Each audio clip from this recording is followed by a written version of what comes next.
जय हिंद दोस्तों, कैसे हैं आप लोग।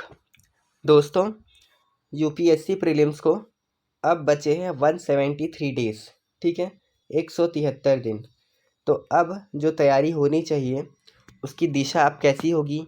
अब मेंस और जो प्रीलिम्स जो अब हमारी पढ़ाई में दोनों का रोल है, इम्पॉर्टेंट रोल है, क्योंकि बिना प्रीलिम्स दिए मेंस होगा नहीं, और अगर मेंस की भी तैयारी अच्छी नहीं है तो प्रीलिम्स क्लियर होने का फ़ायदा नहीं है।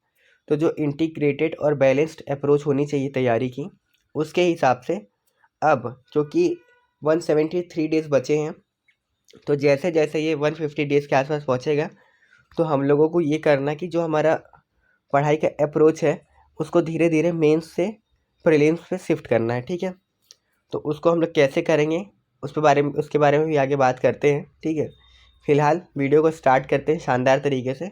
पहले सॉल्व करते हैं सारे एमसीक्यूज़ को और देखते हैं कि हम अभी किस लेवल पे अपनी तैयारी कर रहे हैं। ठीक है, चलिए स्टार्ट करते हैं वीडियो।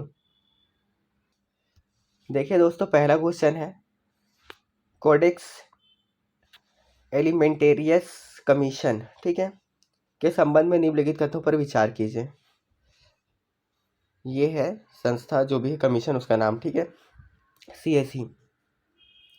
तो सीएसी संयुक्त राष्ट्र के खाद्य और कृषि संगठन यानी कि एफएओ तथा विश्व स्वास्थ्य संगठन यानी डब्ल्यूएचओ द्वारा संयुक्त रूप से स्थापित एक अंतर्राष्ट्रीय खाद्य मानक निकाय है। ठीक है। दूसरा, संयुक्त राष्ट्र आर्थिक और सामाजिक परिषद का स्वच्छता और पादप स्वच्छता उपायों के अनुप्रयोग पर समझौता अंतर्राष्ट्रीय व्यापार तथा व्यापार विवाद निपटान के लिए संदर्भ मानकों के रूप में कोडेक्स मानकों, दिशा निर्देशों एवं सिफारिशों को मान्यता देता है। ठीक है। तीसरा है, सीएसी को उपभोक्ताओं के स्वास्थ्य की रक्षा और खाद्य व्यापार में उचित व्यवहार सुनिश्चित करने के लिए स्थापित किया गया था। ठीक है, तो दोस्तों अब यहाँ पर 3 ऑप्शन है हमारे, हमको बताने कि इसमें से सही कितने हैं।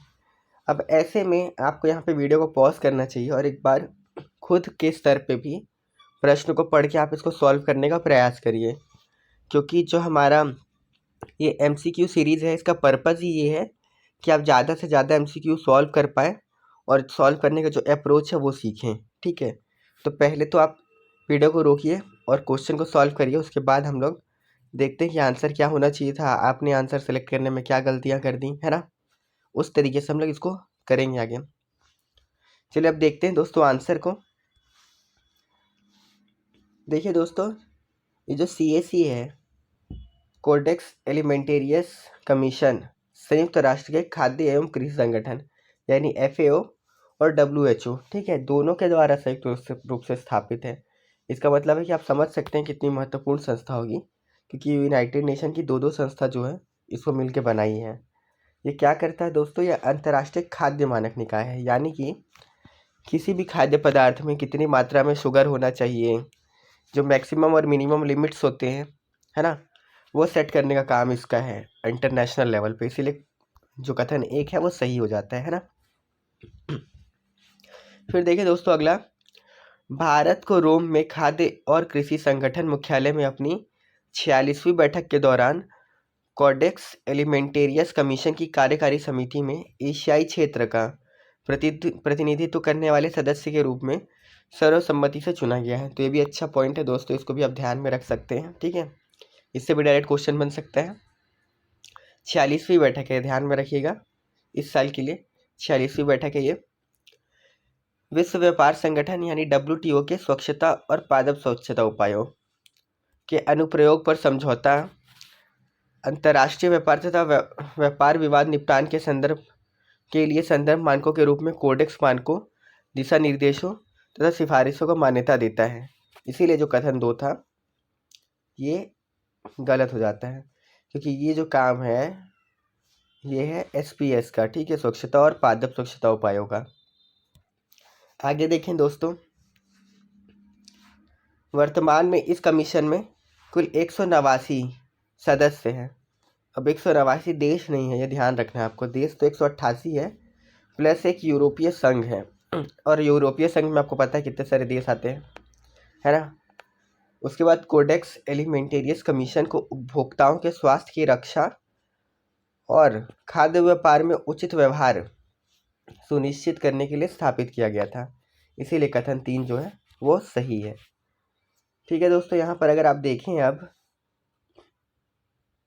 तो अपने को सही बताना था, तो एक सही तो ये है, एक सही तो ये है, दूसरा गलत है, इसीलिए आंसर होगा आंसर बी। ठीक है, चलिए देखते हैं अगला प्रश्न। अगला प्रश्न दोस्तों डॉक्टर राजेंद्र प्रसाद से संबंधित है। कथन 1 कहता है वह बिहार में चंपारण सत्याग्रह के दौरान महात्मा गांधी के साथ जुड़े थे। ठीक है, दूसरा है कथन है डॉक्टर प्रसाद ने गांधी के असहयोग आंदोलन के तहत बिहार में असहयोग का आह्वान किया था। ठीक है, विकल्प 3 कहता है वह आधिकारिक तौर पर वर्ष 1911 में कलकत्ता में आयोजित अपने वार्षिक सत्र के दौरान भारतीय राष्ट्रीय कांग्रेस में शामिल हो गए। ठीक है दोस्तों, ये बताना है, 1911 का टाइम है।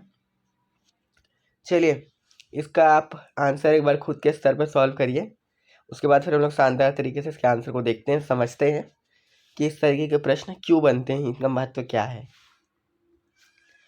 देखिए दोस्तों, आंसर्स को अगर देखें तो सबसे पहला तो ये कि डॉक्टर राजेंद्र प्रसाद का जन्म 3 दिसंबर 1884 को बिहार के सिवान जिले के जीरादेई में हुआ था।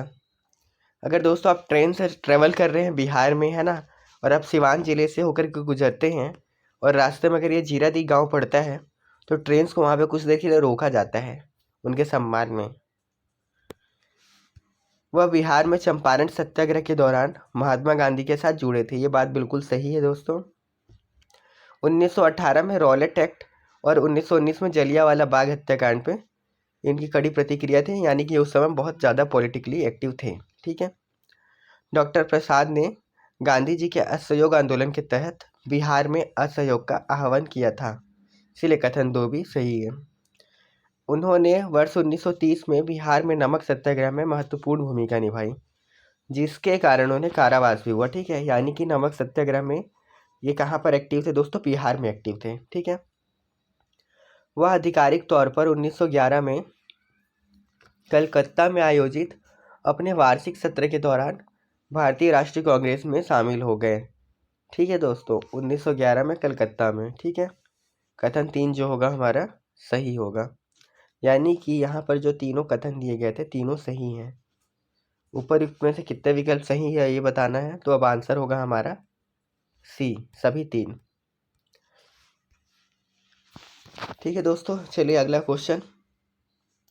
निम्नलिखित देशों पर विचार कीजिए, बांग्लादेश, श्रीलंका, म्यांमार और मालदीव उपर्युक्त में से कितने भारतीय नौसेना की महासागर पहल के भागीदार नहीं हैं।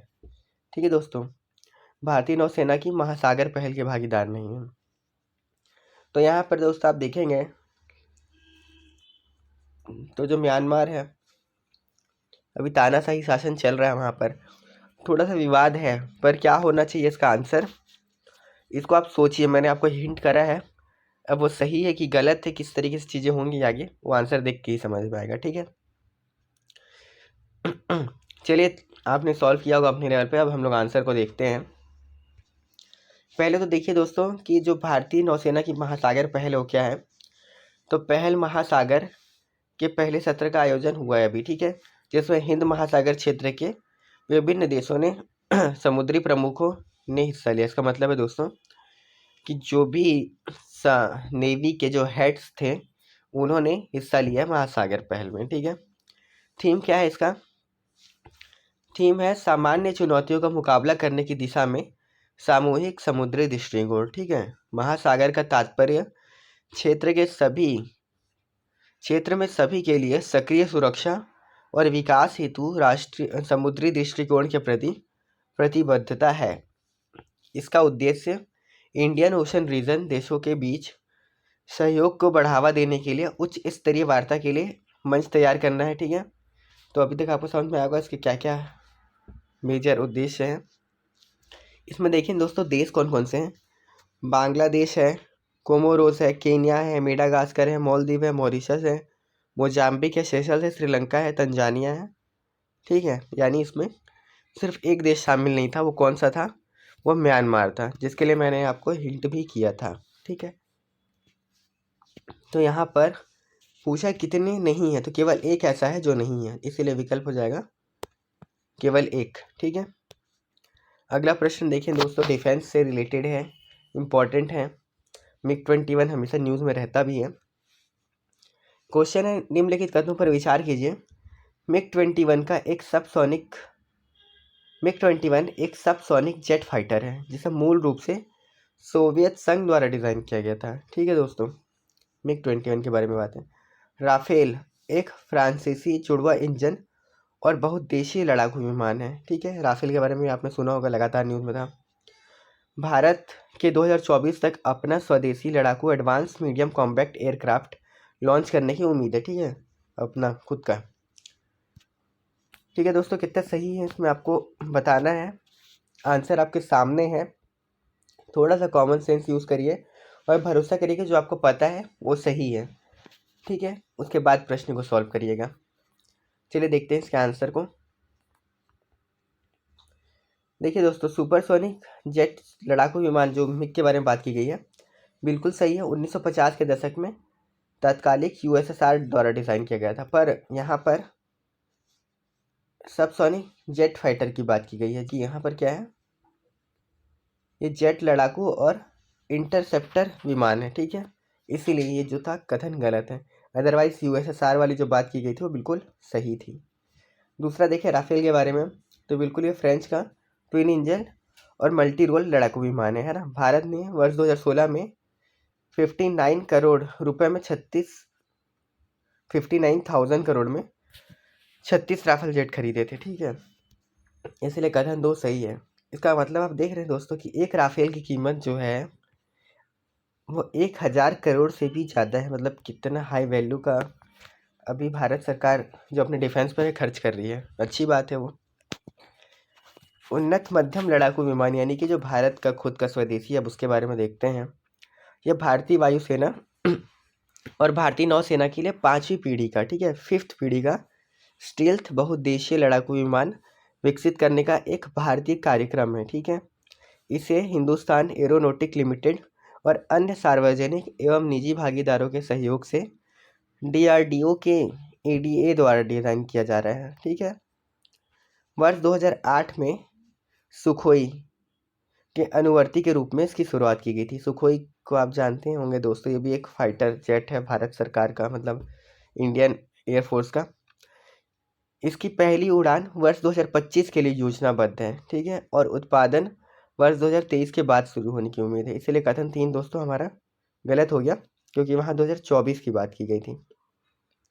ठीक है, आंसर को देखें अगर, तो पहला भी गलत और तीसरा भी गलत, केवल दूसरा सही है, यानी कि आंसर होगा केवल एक। ठीक है, अगला देखिए दोस्तों, सीमा सुरक्षा बल के बारे में प्रश्न है, BSF के बारे में। BSF का नाम आपने हमेशा सुना है। BSF के जो आपके वॉलेंटियर्स बोल सकते हैं या जो उनके अधिकारी लोगों को बोल सकते हैं, आपने हमेशा उनको देखा होगा। तो आपके आसपास का प्रश्न है, देखिए आपको पता है या नहीं। यह भारत सरकार के 5 केंद्रीय सशस्त्र पुलिस बलों में से एक है। ठीक है, यानी कि केंद्रीय सशस्त्र पुलिस मतलब दोस्तों सेंट्रल आर्म्ड पुलिस फोर्स। ठीक है, राज्य प्रशासन को कानून व्यवस्था बनाए रखने और शांतिपूर्ण चुनाव कराने में मदद करने में BSF की महत्वपूर्ण भूमिका है। ठीक है दोस्तों, यानी कि चुनाव वगैरह में भी इसकी भूमिका है। इसे भारतीय क्षेत्रों की दूसरी रक्षापंथी कहा जाता है। उपरोक्त में से कितने कथन सही है बताना है। ठीक है, चलिए इसको खुद से सॉल्व करने का एक बार कोशिश करिए, अगर नहीं होता है तो फिर इसका आंसर अभी हम लोग डिस्कस करेंगे ही आगे। ठीक है, देखिए दोस्तों, BSF की स्थापना 1965 में भारत पाकिस्तान युद्ध के बाद हुई। ठीक है, यह गृह मंत्रालय के प्रशासनिक नियंत्रण के तहत भारत संघ के 5 केंद्रीय सशस्त्र पुलिस बलों में से एक है। और बाकी क्या है दोस्तों, ये बताइए कि जैसे CRPF है ना, ITBP है, असम राइफल्स है। तो ये सारी चीज़ें आपको पता होनी चाहिए। विधि एवं व्यवस्था बनाए रखने और शांतिपूर्ण चुनाव कराने में राज्य प्रशासन की मदद करने में BSF की भूमिका महत्वपूर्ण है, इसलिए कथन 2 भी सही है। ठीक है, और इसे भारतीय क्षेत्रों की प्रथम रक्षापंथी की संज्ञा दी गई है, ना कि दूसरी, इसलिए कथन 3 जो था गलत हो जाता था। तो कथन 1 और 2 सही है, कथन तीसरा है गलत।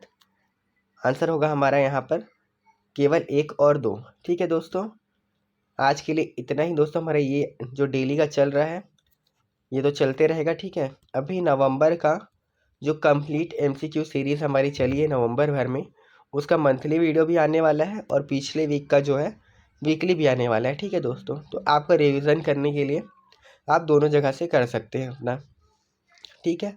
और दोस्तों प्रीलिम्स को आज बचे हैं 173 डेज, तो अब आप इसके बारे में थोड़ा सीरियसली सोचना चालू कीजिए और उस दिशा में अपनी तैयारी को करिए।